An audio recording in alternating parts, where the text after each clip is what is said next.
வணக்கம், நான் உங்கள் அபிமான யோகாம்பால் சுந்தர்.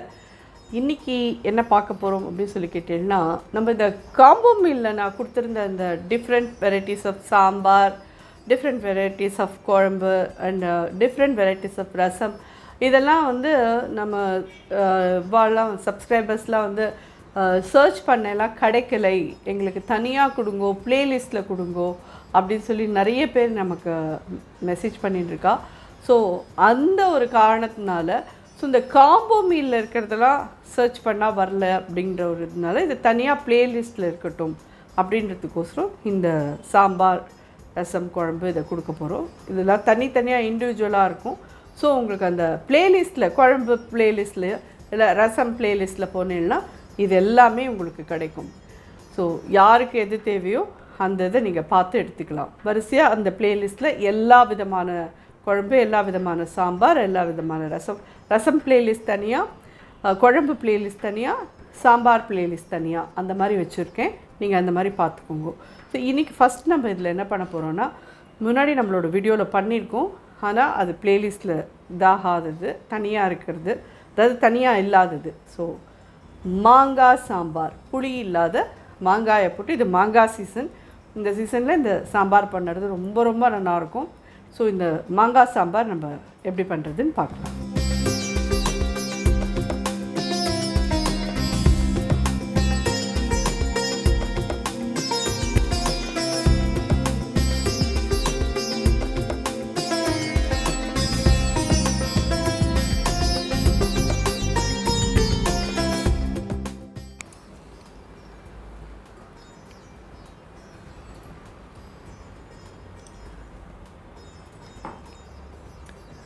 ரெண்டு ஸ்பூன் எண்ணெய் விட்டுருக்கேன், அரை ஸ்பூன் கடுகு போடுறேன், 1/4 ஸ்பூன் வெந்தயம், 2 மிளகாத்தல், GPC பெருங்காயம்,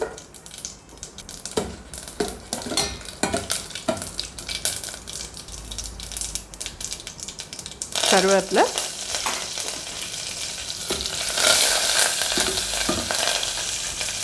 2 பச்சை மிளகா ஸ்லிட் பண்ணியிருக்கேன், ஒரு 20 குட்டி வெங்காயம்,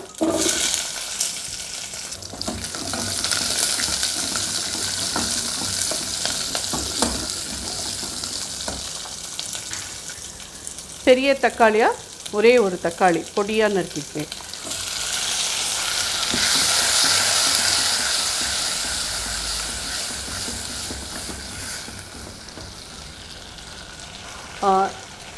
இந்த மாதிரி பச்சையாக மாங்காய் தான் நான் வாங்கினப்பறம் பார்த்தா உள்ளுக்குள்ளே இது மாதிரி கொஞ்சம் மஞ்சளாக பழுத்துருக்கு. பட் நல்லா புளிப்பாகவும் இருக்குது, திதிப்பாகவும் இருக்குது இது. ஸோ இது வந்து நிச்சயமாக சாம்பாருக்கு ரொம்ப ரொம்ப நல்லாயிருக்கும் இப்படி பண்ணினேன்னா. 1/4 ஸ்பூன் மஞ்சப்பொடி,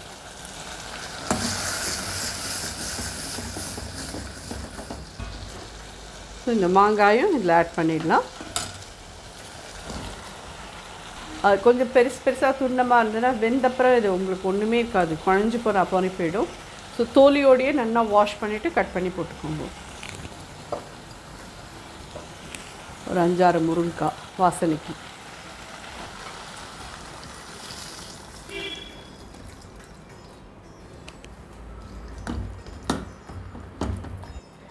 உப்பு ஒரு 1/2 டீஸ்பூன் போட்டுறேன், சாம்பார் பொடி 1 2 3. இது ஆற்றுல பண்ணது எப்படி இருக்கும் காரன்றது எங்களுக்கு தெரியும், அதனால் அதுக்கு தகுந்த மாதிரி நான் ஒரு 3 ஸ்பூன் எடுத்துகிட்ருக்கேன். உங்கள் சௌகரியம் உங்கள்கிட்ட இருக்கிறத பார்த்து நீங்கள் பண்ணிக்கோங்க.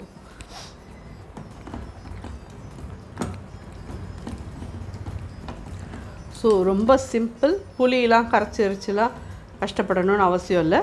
இது இப்படியே கடகடன்னு ஆகிடும்.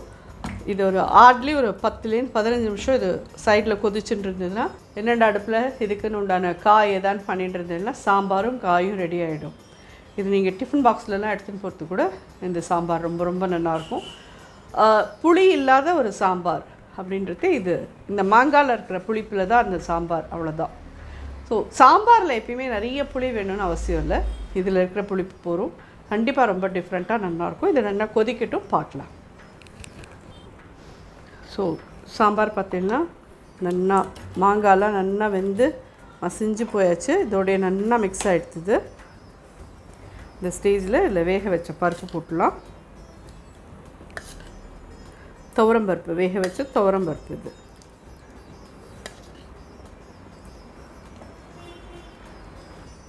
இந்த குட்டி கரண்டி தான் இது. இதால் வந்து என்ன ஒரு 4-5 கரண்டி கிட்ட பருப்பு போட்டிருக்கேன், வேக வச்ச பருப்பு. அதோட கூட ஒரு 2-3 மினிட்ஸ் கொதிக்கட்டும். எல்லாம் ஒன்றா சேர்ந்து கொதிச்சாதான் அது சாம்பார் பொடியோட இதெல்லாம் நல்லா மிக்ஸ் ஆகிக்கும். இது வந்து நம்ம முன்னாடியே தாளித்து கொட்டிட்டோம். மேலே வந்து நம்ம கொத்தமல்லி மட்டும் போட்டோன்னா சாம்பார் ரெடி. இந்த இதுவுமே வந்து அட்லி நமக்கு வந்து சாம்பார் பண்ணுறதுக்கு முன்னாடியே பருப்பு மட்டும் வேக வச்சு வச்சுருந்தேன். ஸோ சாம்பார் பண்ணுறதுக்கு எனக்கு 8 நிமிஷத்துலேருந்து 10 நிமிஷத்துக்குள்ளே முடிஞ்சு போச்சு.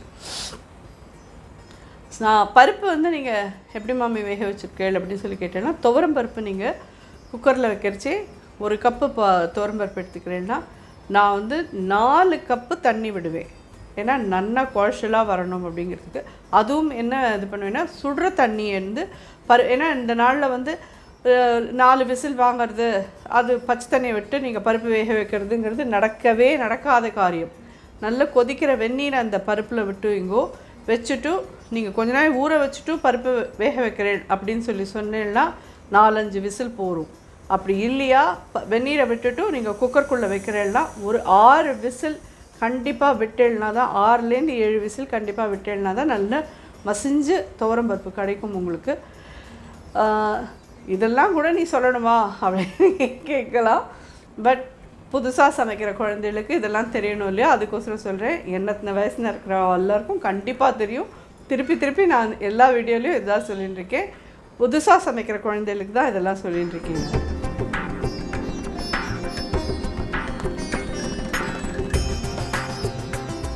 பார்த்தீங்கன்னா சாம்பார் நல்லா ஜோராக ரொம்ப மணமாக ரெடி ஆகிடுது.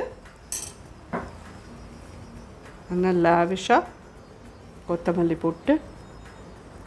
இந்த சாம்பார் வந்து சாதத்துக்கு மட்டும்தான் நல்லாயிருக்குமா அப்படி கேட்டீங்கன்னா, கண்டிப்பாக டிஃபனுக்கெல்லாம் கூட ரொம்ப நல்லாயிருக்கும். நிச்சயமாக ட்ரை பண்ணுங்க எல்லோரும். அடுப்பை அணைச்சிட்டேன்.